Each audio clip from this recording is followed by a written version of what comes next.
Assalamualaikum warahmatullahi wabarakatuh. Izin Bapak, Taruna tingkat 3 Politeknik Pengayoman Indonesia, jurusan Ilmu Pemasyarakatan, nama Muhammad Idris Nasution, STB 5031, Prodi Teknik Pemasyarakatan kelas B. Izin pada kesempatan kali ini saya akan menjelaskan video tentang penggunaan aplikasi SPSS dalam mencari data, yang dimulai dari coding, analisis, hingga interpretasi. Jadi langsung saja, di sini yang pertama kita masuk di aplikasi Excel. Di sini ada beberapa data yang sudah disiapkan. Ada sekitar 189 jumlahnya. Dari jenis kelamin, usia, vonis, pendidikan, kasus, pembinaan, memiliki data masing-masing atau responden masing-masing 189. Langkah pertama yang kita lakukan ialah membuat coding dari data tersebut. Mungkin cara orang membuat coding berbeda-beda. Ada yang membuat di samping sebelah kiri, ada yang membuat di sebelah kanan, ataupun bahkan ada yang membuat di bawah. Tapi di sini kita mencoba untuk lebih efektif, jadi saya membuat coding saya di sheet baru atau tambah sheet. Ini merupakan hasil coding dari data di samping. Jadi di sini codingnya jenis kelamin, di sini kita tambah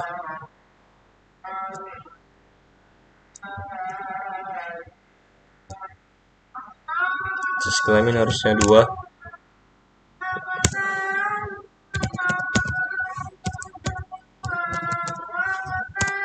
Oke. Kenapa jenis kelamin yang pertama tadi saya buat hanya 1? Karena responden di jenis kelamin hanya 1 jenis. Bisa kita lihat dari 189 data, semuanya menunjukkan angka 1 yang saya tandai, yang artinya laki-laki. Tapi di sini jenis kelamin terdiri dari 2, laki-laki dan perempuan. Saya tandai dengan angka 1 dan 2. Kemudian usia. Usia saya bagi menjadi 9 kelas yang masing-masingnya ialah memiliki range atau jangkauan 5, seperti 18 ke 22, 23 ke 27, dan begitu selanjutnya sampai 56 hingga 62. Setelah itu, ini merupakan hasil coding dari usia. Seperti bisa kita ketahui, contohnya yang pertama 3 di sini 28 hingga 32. Bisa kita lihat di data 28 hingga 32. Di sini ada 31. Kemudian vonis juga tidak jauh beda seperti usia. Di sini saya bagi menjadi 9 kelas juga dengan range masing-masing 7, 48 hingga 54, 55 sampai 61, hingga terakhir 104 sampai 110. Kemudian lanjut pendidikan. Di pendidikan di sini terbagi menjadi 5. Saya tandai mulai dari yang pendidikan yang paling rendah ya mungkin. Di nomor 1 saya bikin sebagai tidak tamat SD, nomor 2 SD, nomor 3 SMP, nomor 4 SMA, dan yang kelima ialah sarjana. Ini merupakan hasil dari pengelolaan data pendidikan. Kemudian kasus di sini terbagi menjadi 6. Di nomor pertama saya tandai korupsi, narkoba saya tandai dengan nomor 2, pembunuhan nomor 3, pencurian nomor 4, perlindungan anak 5, lain-lain 6. Lanjut di pembinaan. Pembinaan di sini jumlahnya ada 8. Kerohanian sebagai yang pertama, laundry saya buat jadi 2, menjahit 3, pertanian 4, peternakan 5, PKBM 6, pramuka 7, seni 8. Di sini juga saya mendapatkan nilai X dan Y. Mungkin teman-teman bertanya dari mana mendapatkan nilai X dan Y. Jadi nilai X dan Y didapatkan dari ini nilai X. Nilai X kita dapat dari hasil penjumlahan variabel X1 hingga X15. Dan hasilnya ialah nilai X 54. Begitu juga dengan nilai Y. Ialah hasil penjumlahan dari Y1 hingga ke Y30. Dan hasilnya ialah ini, nilai Y. Setelah selesai mengcoding data, kita lanjut masuk ke aplikasi berikutnya ialah SPSS. Sebelum itu, data yang sudah kita coding, kita copy. Di sini kita mengcopy langsung. Nah, ini alasan kenapa saya mengcoding data di sheet baru agar bisa langsung kita tarik semua seperti ini. Sudah, kita copy. Setelah kita copy, kita masuk di SPSS. Di sini tinggal kita paste aja. Ya, kurang lebih hasilnya seperti ini, mungkin masih berantakan. Untuk merapikannya kita masuk di variabel view. Di sini mungkin kita mulai dari pemberian nama.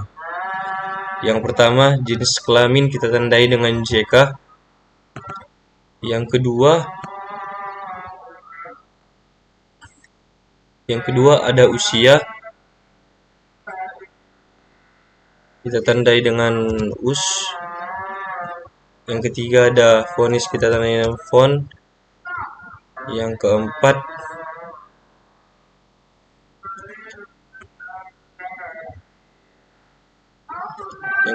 ada pendidikan, kita tandai dengan pen. Selanjutnya ada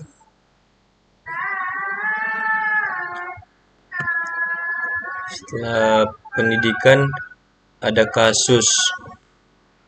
Kasus kita tandai dengan kas. Dan terakhir ada pembinaan, kita tandai dengan pem. Di sini ialah nilai X dan di sini ialah nilai Y. Ini kode-kode berikut tidak harus sama ya teman-teman. Bisa aja teman-teman menandai jenis kelamin jadi JM, atau usia jadi UA, vonis jadi VS, pendidikan menjadi PDD atau PDK, kasus menjadi KS, pembinaan PMB gitu. Di sini saya berusaha mempermudah untuk pembacaan. Setelah kita ubah, mungkin kurang lebih hasilnya seperti ini. Jadi di sini bisa kita lihat. Oke, ini mungkin untuk angkanya terlihat sulit karena memiliki koma-koma. Kita ubah jadi satuan bulat. Di sini kita ubah jadi 0 0 0 0. Kita ubah semua menjadi 0. Dan hasilnya kan seperti ini. Di sini data kita sudah mulai rapi. Kemudian kita lengkapi. Di sini kita bisa memberi label kepanjangan dari kode yang kita buat tadi. Seperti JK ialah jenis kelamin, US ialah usia, font adalah vonis, ini adalah pendidikan, inilah kasus, pembinaan, nilai X dan nilai Y. Kemudian untuk measure kita ubah semuanya nominal ya. Kenapa nominal? Karena ini merupakan data yang tidak bisa dibagi.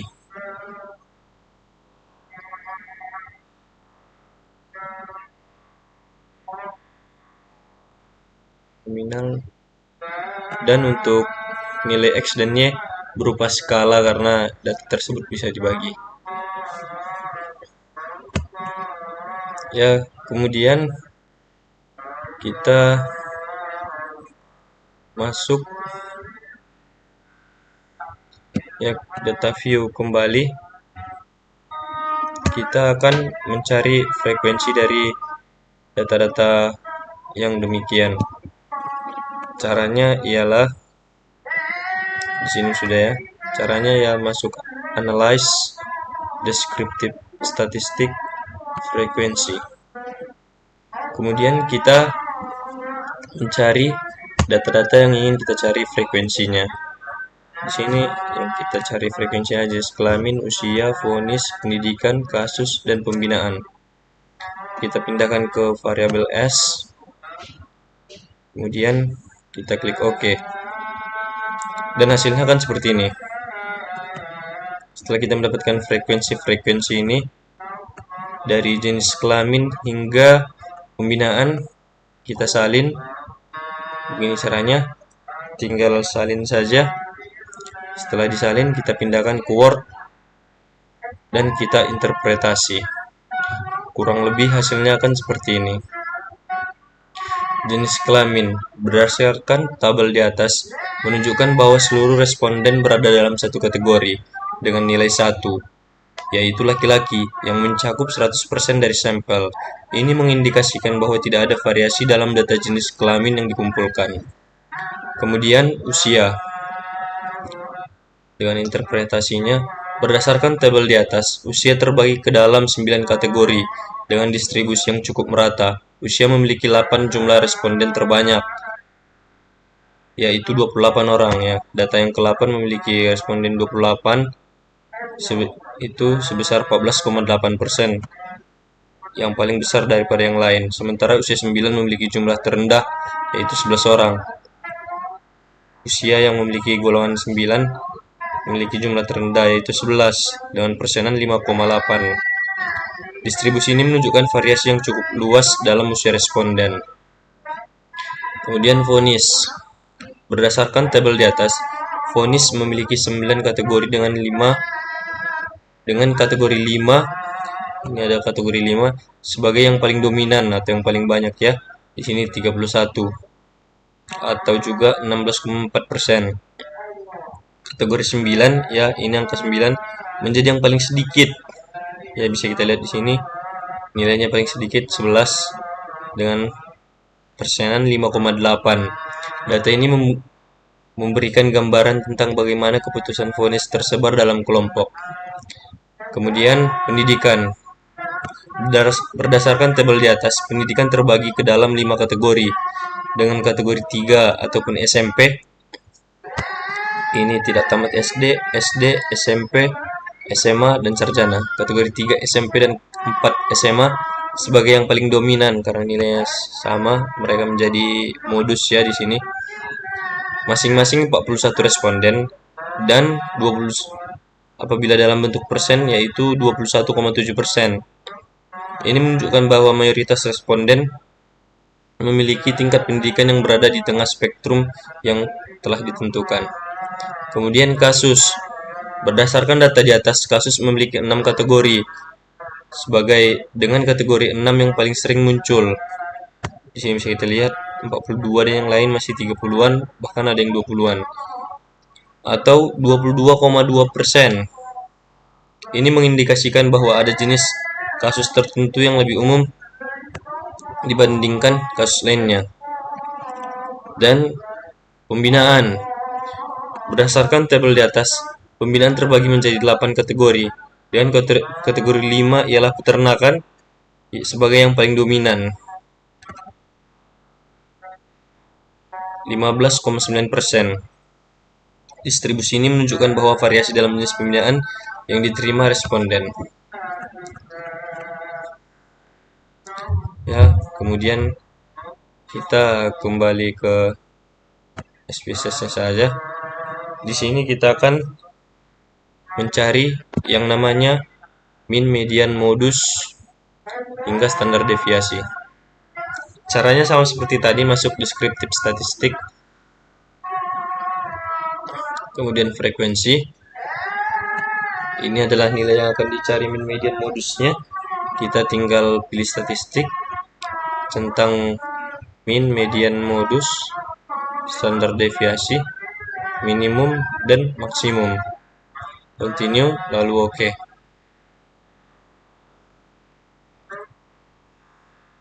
Di sini kita sudah mendapatkan nilai min, median, modus, standar deviasi. Jadi data ini cukup, data yang ini saja kita copy, kita pindahkan ke Word, dan terus kita interpretasikan. Hasilnya akan menjadi seperti ini. Berdasarkan tabel di atas, data ini berasal dari 189 responden, tanpa data yang hilang sedikit pun. Seluruh responden memiliki jenis kelamin yang sama, ataupun bisa disebut laki-laki. Usia, vonis, pendidikan, kasus, dan pembinaan bervariasi dalam bentuk kategori. Rata-rata usia dan vonis berada di kategori menengah. Mayoritas responden memiliki berpendidikan kategori ketiga, dan paling banyak terlibat dalam kasus kategori ke-6, serta menerima pembinaan kategori ke-5. Data ini menunjukkan bahwa keragaman latar belakang responden dalam aspek non-demografis. Selanjutnya ialah mencari nilai residual ya teman-teman. Kita masuk lagi ke SPSS, pilih menu Analyze, Regression, Linear. Di sini untuk mencari nilai residualnya. Di sini nilai yang dependen atau dapat dipengaruhi adalah nilai Y, dan independen tidak dapat dipengaruhi adalah nilai X. Kemudian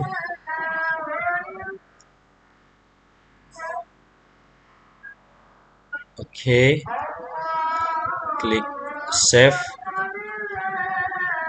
continue, dan di sini belum bisa kita pakai.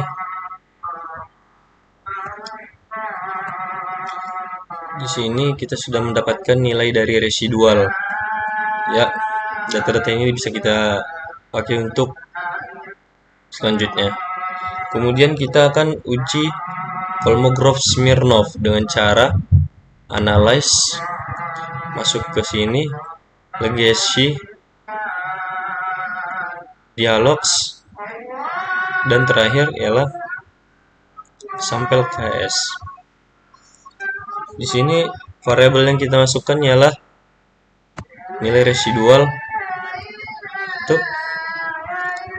dan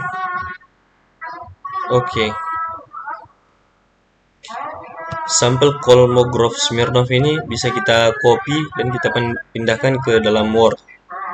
Lalu kita interpretasi hasilnya seperti ini, uji normalitas. Di sini ada nilai yang kita dapat ya 0,057. Berdasarkan tabel di atas menjelaskan bahwa uji normalitas yang dilakukan peneliti memperoleh signifikansi atau ASIM SIG 2 sebesar 0,057, di mana nilai tersebut sesuai dengan uji normalitas dengan hasil 0,2000 lebih besar dari 0,05. Hal ini menunjukkan bahwa data yang dimiliki terdistribusi secara normal karena mempunyai nilai signifikansi yang lebih besar dari 0,05. Dengan hasil tersebut, maka penelitian ini dapat digunakan dalam analisis selanjutnya. Lebih 0,05 terdistribusi normal, di bawah 0,05 terpengaruh. Setelah itu, kita akan mencari nilai signifikansi dan determinasi. Masuk lagi ke SPSS, pilih menu Analyze, Regression, Linear, save-nya, kita buka centangnya, kemudian Continue, dan ya di sini. Jadi untuk mengambil nilai signifikansi kita ambil ANOVA, ini bisa kita copy dan kita pindahkan ke Word. Terus interpretasi hasilnya kurang lebih seperti ini. Berdasarkan tabel di atas, maka diperoleh hasil uji signifikansi antara variabel. Data tersebut menunjukkan bahwa tingkat signifikansi atau probabilitas sebesar 0,001. Uji signifikansi memiliki syarat jika nilai signifikansi kurang dari 0,05, hasil uji signifikansi yang diketahui bahwa nilai signifikansi sebesar 0,001 lebih kecil dari 0,05, yang berarti terdapat pengaruh antara nilai X terhadap Y. Kemudian ialah mencari determinasi. Setelah dapat signifikansi, sekarang kita masuk determinasi. Kita buka output tadi. Untuk determinasi kita ambil yang model summary. Di sini bisa kita copy, kita pindahkan ke Word, terus kita interpretasi. Kurang lebih hasilnya seperti ini. Berdasarkan tabel di atas, didapatkan nilai R sebagai koefisien korelasi yaitu sebesar 0,822. Hal tersebut menunjukkan terdapat hubungan yang bersifat antara X dan Y. Tabel uji determinasi di atas juga menunjukkan bahwa nilai R square 6 sebesar 0,67, di mana hal tersebut menunjukkan seberapa besar pengaruh nilai X secara menyeluruh dapat mempengaruhi naik turunnya R square tersebut di variabel Y. Ulangi.